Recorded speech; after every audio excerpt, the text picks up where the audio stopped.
Hello, Katja here, and you're so welcome to this tutorial. Have you seen these gorgeous papers from ABstudio, Emerald Queen? I'm planning to do 2 tags with these gorgeous papers. These tags from Prima, they are chipboard and they have one adhesive, so it's easy to stick them on paper. So 2 tags on my mind and these gorgeous papers, and the biggest struggle is to choose what papers I want to use for this project. That's also always a problem. And this is papers in my taste. Emerald, it's always amazing. It's so vibrant, and look at these papers. They are so gorgeous. Every paper as they are. So, and I have when I have a paper collection with the cutouts, when I have some time over, I'm doing cutouts because there is some blue, vibrant, gorgeous flowers in the collection. Okay, time to choose the papers. I'm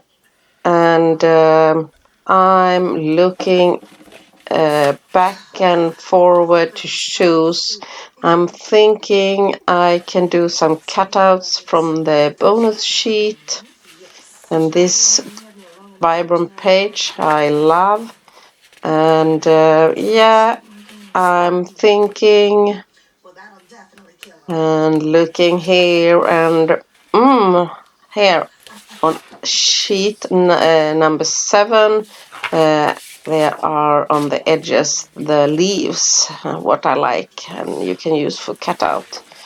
And I decide something an opposite, the striped one, sheet number 5, to make some contrast between the layers of paper. So I'm speeding up a little bit, and you see me, it's so easy to stick them. And when they are of chipboard, it's perfect to do some mixed media on them. Today I will not do so heavy mixed media, more easy. So I add the paper onto my tags and cut them out, and edges I scrape them with my scissors. I like that when it's not perfect. I have this stencil number 150, and it have amazing pattern, and I'm thinking to use it on the background. A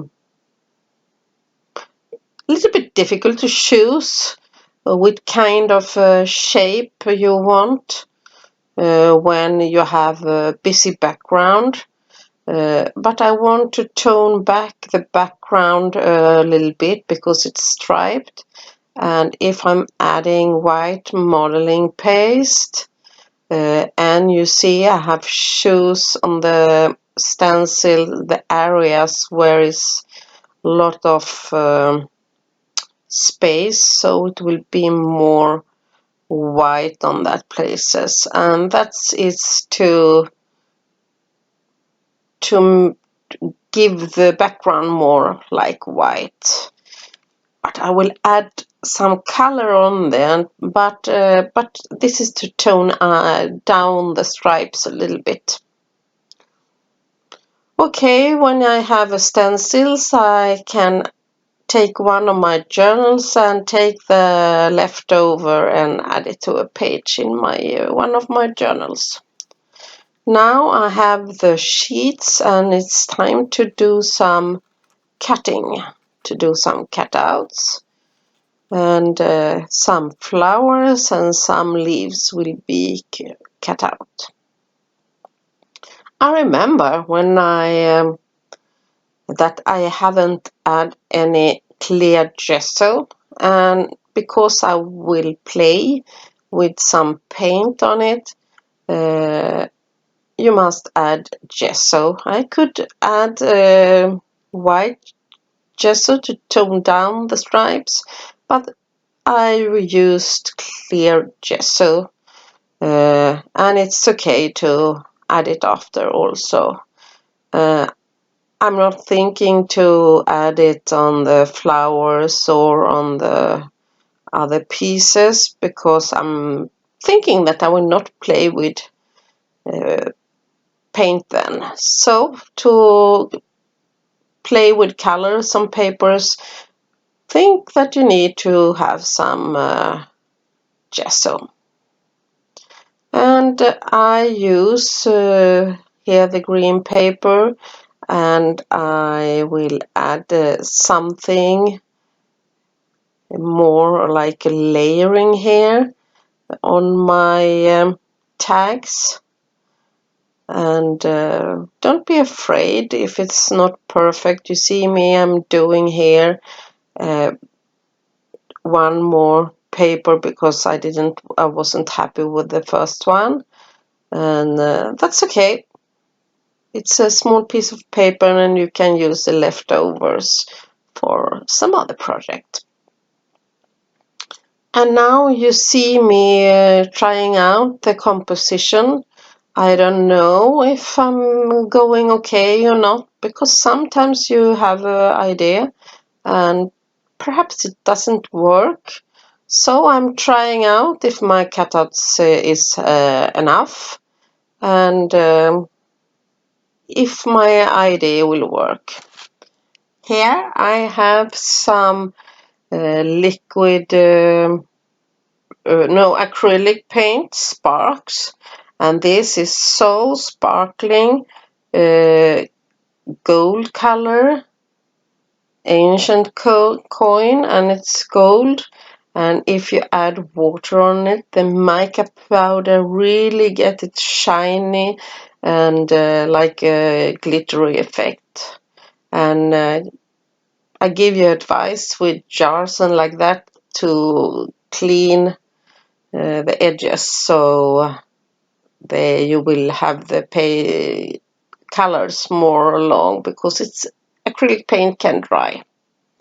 Okay, you see me, I have some lace on my table, and I'm drying also my tags, because before I will add the next layer I want to have my tags dry.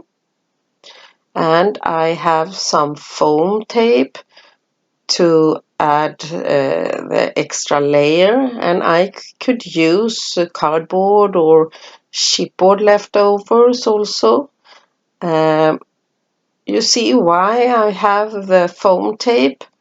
That is because I want to do the layering, and here I have a perfect place to do my layering and to stick under to make like different interest and texture. And I glue them and adding them in layers. And this is a really easy and a quick way to create tags, and this technique you can use on cards, layouts, or whatever you create. And this resin frame, I'm gluing them down, and it's time to add the white flowers. And here I'm using chipboard pieces to have behind my layering, so it will stay up. My foam tape was a little bit too thick for this purpose.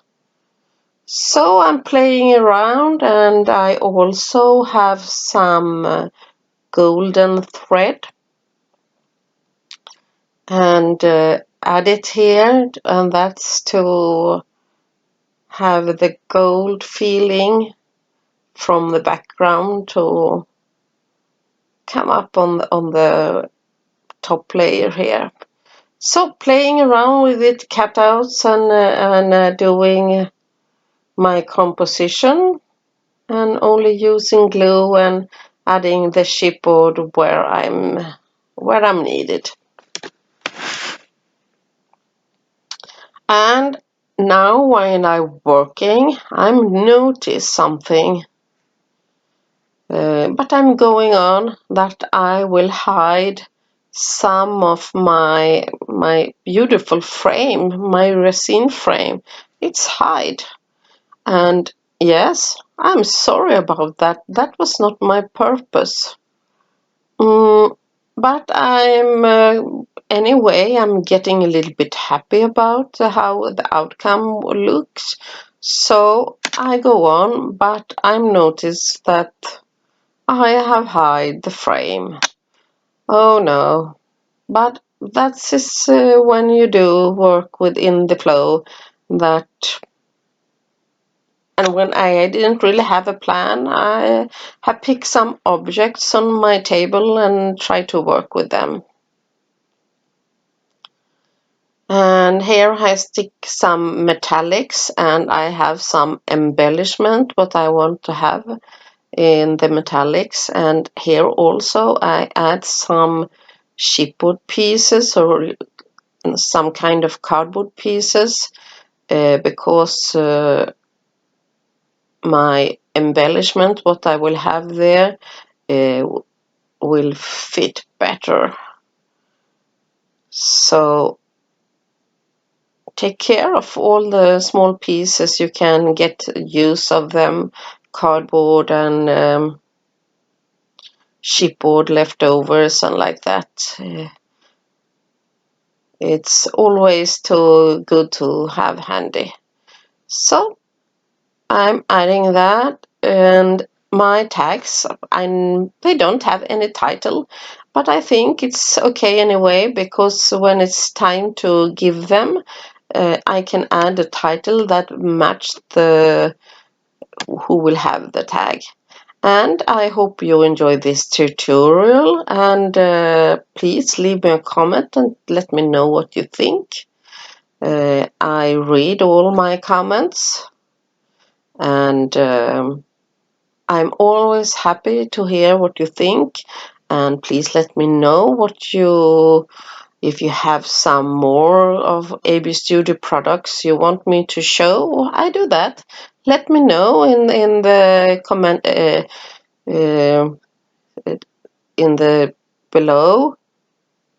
And if you like, please give a thumbs up, and you can subscribe and click the bell button so you don't miss any videos. And so happy if you let me know if you have a favorite paper collection or a stencil or stamps from ABstudio that you want me to use. I do. It's okay. I can try to do that if you have any idea, or if you want next time me to do a layout. So I'm happy, and I'm adding some vintage pebbles from Finnabair to give a little bit more contrast, and also to give it the from the background to have the golden feeling. And adding some ribbon to my tags. And yes, start to get finished, and you notice that the resin frames are not shown.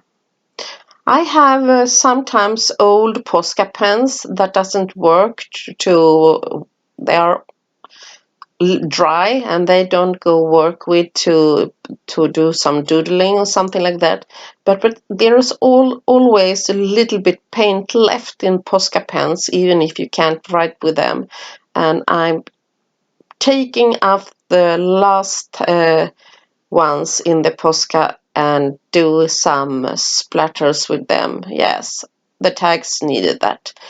I hope you enjoyed this video, and you are so welcome back, and have a nice day, and see you in the next tutorial. You are so welcome back. Bye bye.